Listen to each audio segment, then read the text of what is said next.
దేవుణ్ణి నిరాకరించి తృణీకరించి దేవుని కార్యాలని లైట్ గా తీసుకుంటున్నారు చాలా మంది.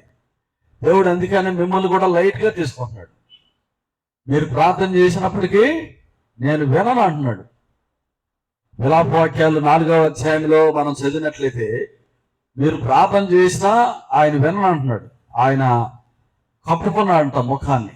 మా ప్రార్థనలు నీ యొద్ద చేరకుండా నీవు మేఘం చేత నిన్ను కప్పుకున్నాం. కారణం ఏంటంటే మనం దేవుని వైపు మన హృదయాలు మన చేతులు ఎత్తట్లా. 41వ వచనంలో చూస్తే 41 ఆకాశమందున్న దేవుని తట్టు మన హృదయమును మన చేతులను ఎత్తుకొందుము. ఆకాశమందున్న దేవుని తట్టు మన హృదయములను మన చేతులను ఎత్తుకుందుము. రోజు మేము అలా దేవుని వైపు మా హృదయాలు మా చేతులు ఎత్తుకొని ప్రార్థన చేస్తున్నాం అన్నవాళ్ళు చేయతం చూద్దాం.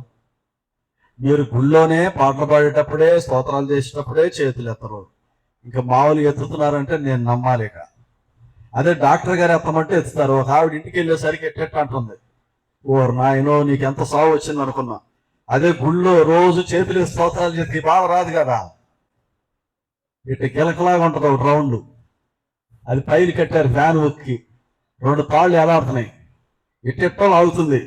ఏంటమ్మా లాగుతున్నావు అంటే డాక్టర్ గారు లాగమన్నాడండి చేతులు పట్టేసి. ఇటు చూడండి నాయంకి ఎందుకు ఈ కర్మ. ఆదివారం చక్కగా మందిరానికి వచ్చే టయానికి చేతులు ఎత్తి స్తోత్రాలు చేయండి అంటే చేయట్లా. అదే డాక్టర్ గారు చెప్పారంటే చేస్తున్నారు.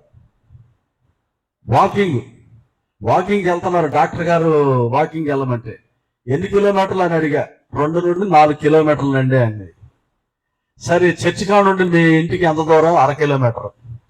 1/2 కిలోమీటరు నడిచిన అబ్బాయికి బండి లేదని గూడెకి కొట్టే వాళ్ళు ఉన్నారు మన మధ్యలో.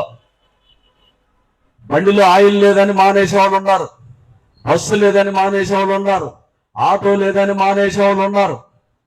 అదే డాక్టర్ గారు రోజుకు 4 కిలోమీటర్లు నడవమంటే లెఫ్ట్ రైట్ కొట్టుకుంటూ నడుస్తున్నారు. అది దేవుడికి ఇష్టమా?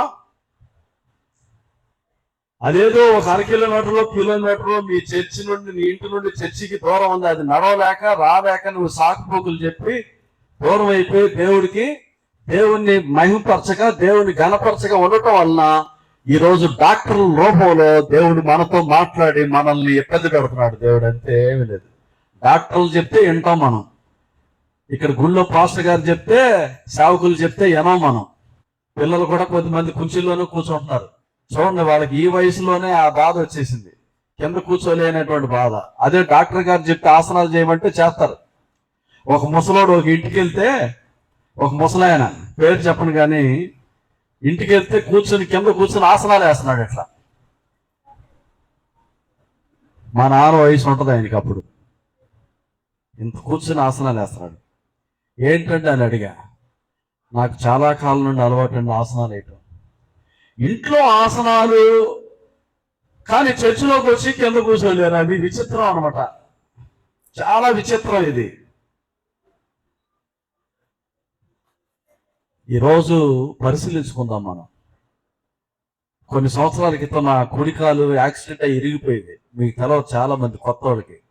బ్రదర్ గారు ఎందుకు కుర్చీలో కూర్చుంటున్నాడా అనుకుంటారు. కింద వంగదు, కూర్చుంటే లేగలేను, కాలు మడవదు కుడికాలు.